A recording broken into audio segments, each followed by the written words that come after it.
Hi friends, welcome. Bharathi Kannamma வரும் வாரங்களில் வரக்கூடிய ரொம்ப இன்ட்ரெஸ்டிங்கான வீடியோ தான் பார்க்க போகிறோம்.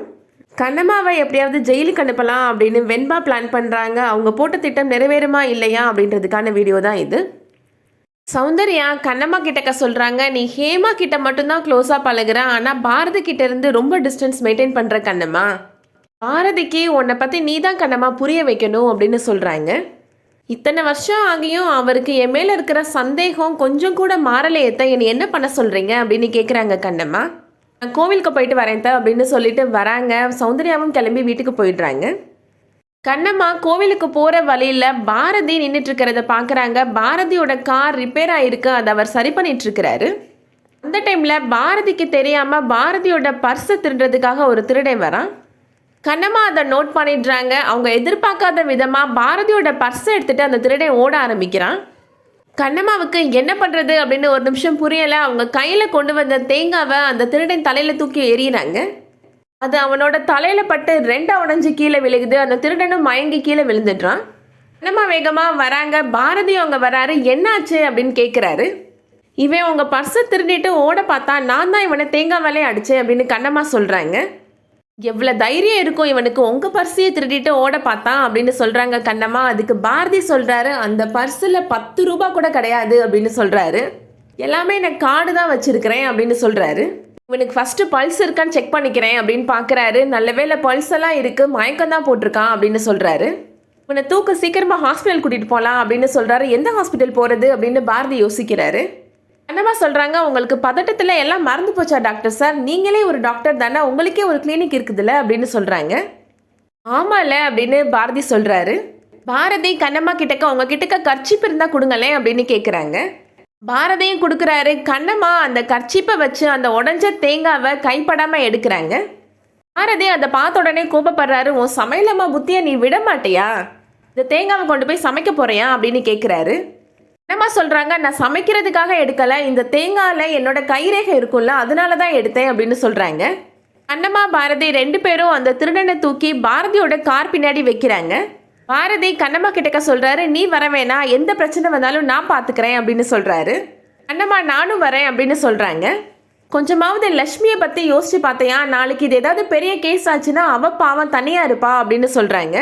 என்னானாலும் பரவாயில்ல, நானும் வரேன் அப்படின்னு சொல்லிட்டு கண்ணம்மாவும் பாரதி கூட கிளினிக்கு போகிறாங்க. இப்போ பாரதியோட ஹாஸ்பிட்டலுக்கு போயிடுறாங்க. அங்கே டாக்டர் எல்லாருமே வந்துடுறாங்க. கண்ணம்மா அந்த டாக்டர் கிட்டக்க சொல்கிறாங்க, நான் கோவிலுக்கு போகிற வழியில் இந்த தேங்காவை உடைச்சேன், அது 2 உடஞ்சிருச்சு அப்படின்னு சொல்கிறாங்க கண்ணம்மா. நர்ஸு கேட்குறாங்க, எந்த கோவிலில் உடைச்சிங்க அப்படின்னு கேட்குறாங்க. கண்ணம்மா சொல்கிறாங்க, நான் உடைச்சது கோவிலில் கிடையாது, இந்த படுத்திருக்கானே இவனோட தலையில் தான் அப்படின்னு சொல்கிறாங்க. இவனுக்கு சிடி ஸ்கேன் எடுங்க, எக்ஸ்ரே எடுங்க, என்னென்ன டெஸ்ட் இருக்கோ எல்லாமே எடுங்க, பிளட்டு கிளாட் ஆயிருக்கான்னு பாருங்கள் அவனோட பிரெயினில் அப்படி இப்படின்னு பதறி போய் சொல்கிறாங்க. இன்றைக்கி ஏதாவது ஒன்று ஆச்சு அப்படின்னா அதுக்கு காரணம் நான் தான், பாரதி டாக்டருக்கும் இவனுக்கும் எந்த சம்மந்தமும் கிடையாது அப்படின்னு சொல்கிறாங்க. அமைதியாக நிற்கிறியா அப்படின்னு சொல்லி கண்ணம்மாவோட வாயை மூடிட்டே பாரதி வெளியில் கூட்டிகிட்டு போகிறாரு. கண்ணம்மா பாரதி கூட இவ்வளோ க்ளோஸாக இருக்கிறத இப்போ வெண்பா பார்க்குறாங்க. கண்ணம்மா கிட்டக்க பாரதி சொல்கிறாங்க, நீ வாயை வச்சுட்டு அமைதியாக இருக்க மாட்டேயா, நீயே எல்லாத்தையும் உளறி கொட்டுற அப்படின்னு சொல்லி சொல்கிறாரு. கண்ணம்மா சொல்கிறாங்க, எனக்கு எந்த பிரச்சனை வந்தாலும் பரவாயில்ல, உங்கள் பேர் கெட்டு போயிடக்கூடாது அப்படின்னு சொல்கிறாங்க. இதுன்னு ரொம்ப சின்ன கேஸுன்னு நினச்சியா, இதெல்லாம் மர்டர் அட்டெம்ப்ட் அப்படின்னு சொல்கிறாரு பாரதி. ஏதாவது ஆச்சு அப்படின்னா கண்டிப்பாக ஜெயிலில் தான் பிடிச்சி போடுவாங்க அப்படின்னு சொல்கிறாரு. கேட்ட உடனே வெண்பா பிளான் பண்ணுறாங்க, எப்படியாவது அந்த திருடனை போட்டு தள்ளிட்டா அந்த பழி கண்ணம்மா மேலே வந்து விழுந்துடும், அதுக்கப்புறமா அவள் ஜெயிலுக்கு போயிடுவான், நான் பாரதி கல்யாணம் பண்ணிட்டு சந்தோஷமாக வாழ்வேன் அப்படின்னு நினைக்கிறாங்க. அந்த திருடனை செக் பண்ணிட்டு இருக்க டாக்டர் இப்போ அந்த திருடனுக்கு இன்ஜெக்ஷன் போடுறதுக்காக இன்ஜெக்ஷன் எடுக்கிறாரு. அந்த திருடன் அதை பார்த்த உடனே முடிச்சு உட்காந்துடுறான். அவன் சொல்கிறான், நான் பர்ஸ் அடிக்கும்போது மாட்டிக்கிட்டேன், இவங்க எல்லாரும் சேர்ந்து என்னை போலீஸில் பிடிச்சி கொடுத்துருவாங்க அப்படின்னு பயந்து போய் இவ்வளோ நேரம் மயங்கியிருக்கிற மாதிரி நடித்தேன், எனக்கு ஒன்றுமே கிடையாது அப்படின்னு சொல்லிட்டு வேகமாக எழுந்திரிச்சு அங்கேருந்து ஓடி போகிறான். இவ்வளோ நேரம் பயங்கரமாக பதட்டத்தோடு இருந்த கண்ணம்மாவுக்கும் பாரதிக்கும் அதை பார்த்த உடனே ரொம்ப சிரிப்பு வந்துடுது. பாரதி கண்ணம்மாவோட தலையிலேயே செல்லமாக கொட்டுறாரு. இந்த தேங்காவை பார்த்து சொல்கிறாரு, இது பெரிய ஆதாரம் தான், ரொம்ப ஓவராக பில்டப் கொடுத்த, கைப்படாமல் வேற இந்த தேங்காவை எடுத்த அப்படின்னு சொல்லி சிரிக்கிறாரு.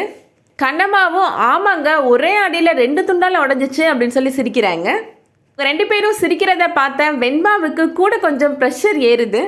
அதுக்கப்புறமா பாரதியோட டிரைவர் வராங்க. கண்ணம்மா மேடமை வீட்டில் ட்ராப் பண்ணிட்டு வரேன், கார் கீ கொடுங்க சார் அப்படின்னு கேட்குறாங்க.